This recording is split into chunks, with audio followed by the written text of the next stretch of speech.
Sa kasagsagan ng pananalasa ng bagyong Yolanda, ang ilan sa mga gusaling sambahan ng Iglesia ni Cristo ay nagsilbing pansamantalang kanlungan ng mga kababayan nating nakaligtas sa kalamidad. May report si kapatid na Joyce Evangelista.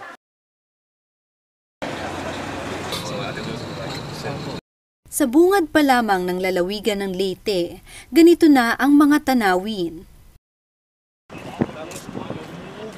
Tila niluray-luray ng mabagsik na kamay ng bagyong si Yolanda ang mga syudad at bayan. Narito po kami ngayon sa tinatawag na lugar ng Anibong sa Tacloban City, kung saan marami sa ating mga kababayan ang naninirahan malapit sa karagatan. At yan nga po ang inyo nakikita sa aming likuran. Kaya po nung magkaroon ng isang malakas na storm surge ay marami sa mga kabahayan dito ang nawasak at halos wipe out po ang mga tahanan nila dito. Marami rin pong buhay ang nawala. Subalit, mapalad naman pong nakaligtas ang ilan o marami sa ating mga kababayan na nakalikas po patungo sa lokal ng Tacloban City. Marami pong mga kapatid ang tumulong sa kanila, nilapatan din po sila ng first aid. I've seen churches, but this one is very solid.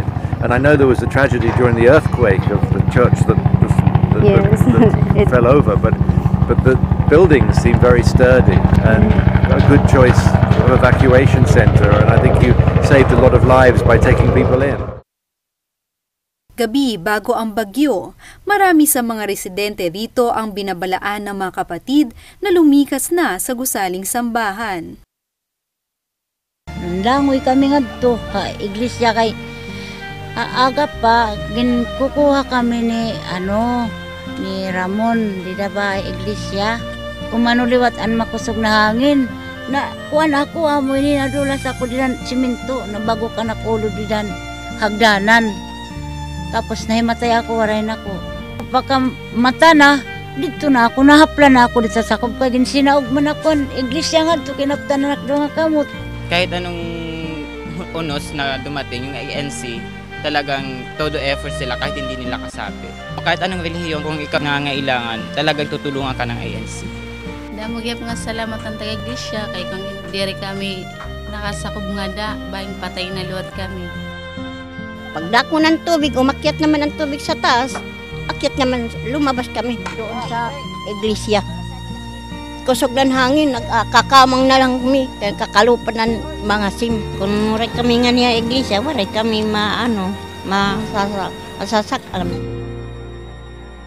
Dahil rin sa gusaling sambahan ng lokal ng San Jose na malapit sa karagatan, marami ang mga residenteng nakaligtas sa nakamamatay na pagtaas ng tubig.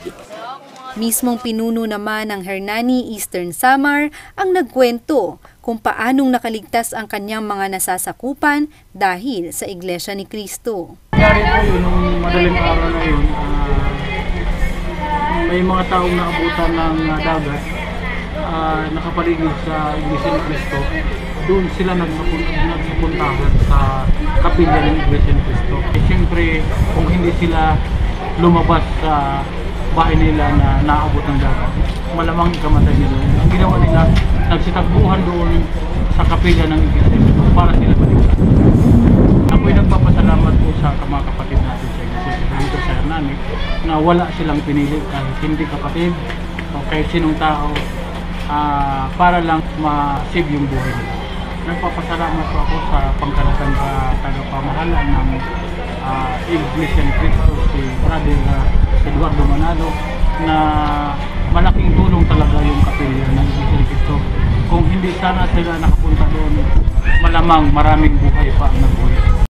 Agad namang makukumpuni ang mga naapektuhang gusaling sambahan dahil maagap na nagpadala ng construction team ang pamamahala sa iglesia sa lalawigan. Inutusan kami ng pangangasiwa dahil tingnan ang mga kapilyang kasiraan. Ngayon may dala kaming materialis para sa lokal ng Ormoc. Yan ang dadali namin para isang kapi mga kasiraan doon.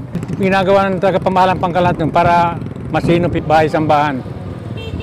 Sa kabila ng hinarap na napakalakas na bagyo, ang mga gusaling sambahan ng Iglesia ni Cristo at ang diwang pagsagip at pagliligtas sa kapwa, nananatiling matibay at matatag, larawan ng nagniningning na pag-asa.